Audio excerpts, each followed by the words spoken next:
we are going to film our version of a chocolate, geez, what is this thing? A chocolate maple rum salted pecan pie. I looked everywhere and could not find a recipe for something that he just made up in his head. Well, there's plenty of pecan pies recipes out there, but I wanted one that didn't have Karo syrup in it or corn syrup. And I found plenty, you know, where you substitute maple syrup or something along those lines. People use honey, which, dear Lord, that's got to be sweet. Yeah. Honey, what is honey, about 100 times sweeter than sugar, I think? I thought it was 1,000, but you could be right. I think it's 100 times sweeter than sugar, but that just, anyway. So I found plenty of recipes that substituted, you know, maple syrup instead of corn syrup, but none that incorporated chocolate as well. So I looked through like 5 or 6 different recipes and finally just kind of built one on my own over the last few days. And we just tried it, we just tested it, and it came out beautifully.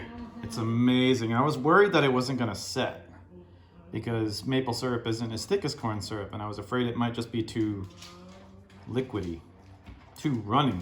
But man, this thing looks amazing. Smelled amazing baking too. Especially, you know, with the rum in there and the maple syrup. So we're gonna film exactly how to do this, and I'll post the recipe in the comments or in the description of the video. All right, here we go. Quick and easy version. I'm gonna try to film it all in one. So the first thing you wanna do is you want 3/4 cup of maple syrup.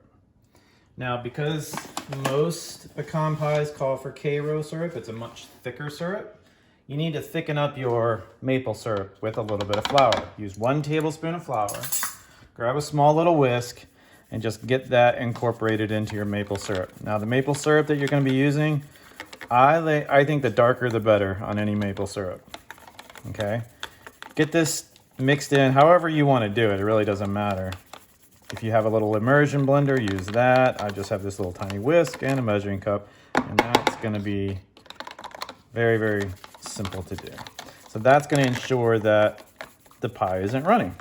We tested this out about, an hour or 2 ago on our first pie, because I wasn't sure this was gonna work. I was afraid, because I couldn't find an actual recipe, that building this thing from like 5 other recipes wasn't gonna do it. So it's a Franken pie, but it came out great. The only thing we haven't done yet is sample it. But it looks and smells amazing, so I figured, what the heck, we'll just do the other one. Because of COVID, we are having to stay at home for Thanksgiving, but what we're doing is our friends, they're baking a certain amount of dishes, like the turkey and mashed potatoes and things like that, and we're doing the other dishes, and we're just gonna swap everything and then do a Zoom and have Thanksgiving together. So now that you've got your maple syrup and your flour incorporated, we have 3 eggs. Make sure your eggs are at room temperature. Always bake, unless your recipe specifies it, always bake your egg with room temperature eggs. Next thing we're gonna do is we're gonna take 1/2 cup of brown sugar. Get that in there. We're gonna add a teaspoon. Make sure I'm doing this right, because I just had to create this today. Yeah, 1 teaspoon vanilla. Always use real vanilla if you can. I know it's expensive, but it makes a huge difference. 1 teaspoon of vanilla. I decided to add some rum to this recipe. Any rum will do. Heck, you could probably use coconut rum. Let's see the rum. This is Harvest Rum by Wilderness Trail, handcrafted small batch. Yeah, that's from a distillery in Kentucky. Yeah. And we're gonna use the same, let's see, 1 teaspoon, I believe is what 1/2 teaspoon of rum. So I'm gonna switch that. Sorry, I do have to keep looking over at my recipe just because it's brand new. I don't know this one yet. 1/2 teaspoon of rum. Come on. Hands a little shaky. So we got our eggs, our vanilla, our brown sugar, and our rum. Now I'm going to whisk all that together. Get the brown sugar dissolved in there.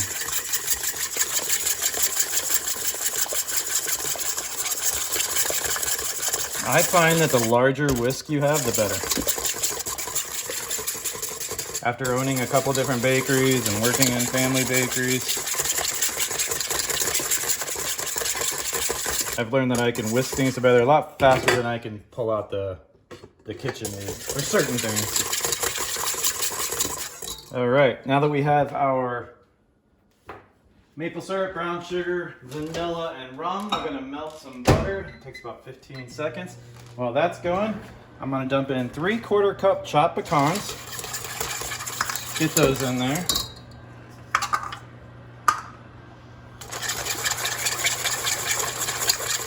We're gonna use 1 tablespoon of cocoa powder. If you have dark cocoa powder, I would suggest using that.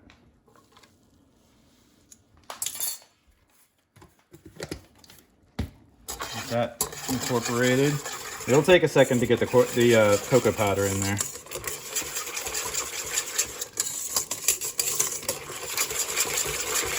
I know I'm doing this fast, but again, the ingredients are going to be, the whole recipe is going to be in the comments or the description of the video. Now that you got your cocoa, make sure my butter is melted.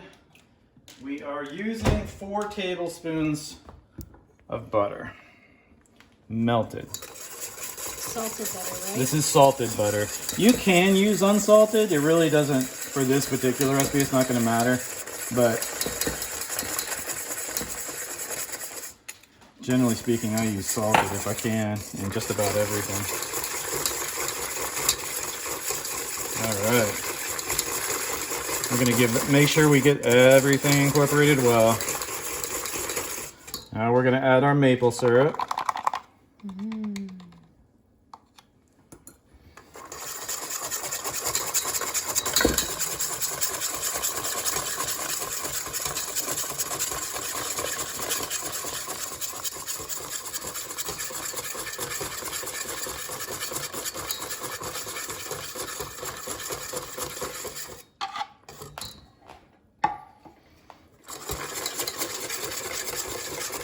Now we're gonna add, I believe it's 1 teaspoon is what I did. Yes, 1 teaspoon of sea salt. And this is a black sea salt that we have. We have a really cool little selection, but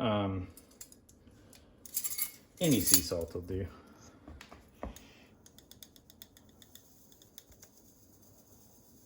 I found a lot of recipes that didn't have any salt in there, and this is such a sweet pie anyway. If you've ever had pecan pie, it's so cloyingly sweet. A little salt in there is going to help it, plus that bitter chocolate's going to help a lot as well. Now this is the best part to this recipe, minus the rum. You're going to add 6 ounces, thank you for helping. Multitasking. 6 ounces of melted semi-sweet chocolate to the recipe. Melt your chocolate over a double boiler if you can. You can do it in the microwave. It's actually faster over it, and if you just make a little makeshift double boiler. And you won't burn the chocolate either. Thank you.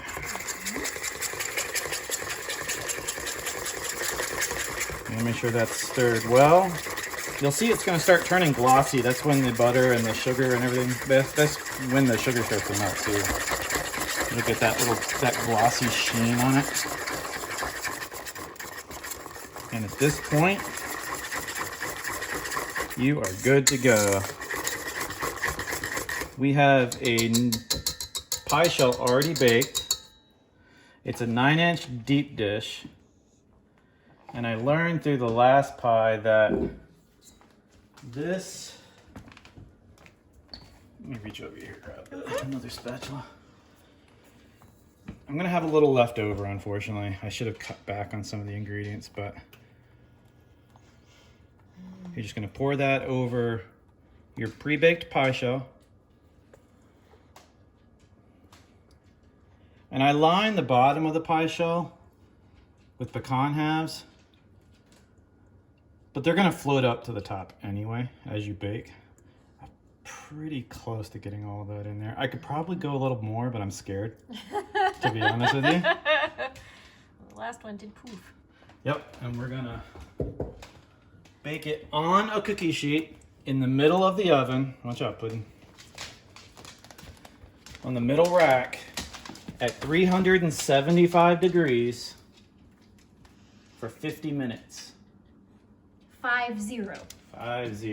50 minutes. Halfway through, I'm going to butter and tint the pie crust edge so it doesn't burn. And that's just literally brushing some butter on there. And I've pre-made my tent, because if you've ever tried to do that while the pie is hot, it's a bitch. It'll burn you to death. So that is this. Where we started and where we're ending.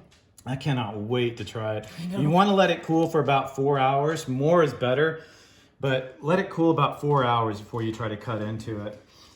And unless I cut into this thing in the next couple hours and it runs everywhere, there's no way it's going to. This video will be on YouTube here shortly. So not a whole lot left, really. But all in all, I hope it's gonna be good. I think it's gonna be good. It smells amazing. It's gonna be good. Yep, so salted chocolate maple pecan pie. It's a weird one, it's a Franken pie, but I think it'll be good.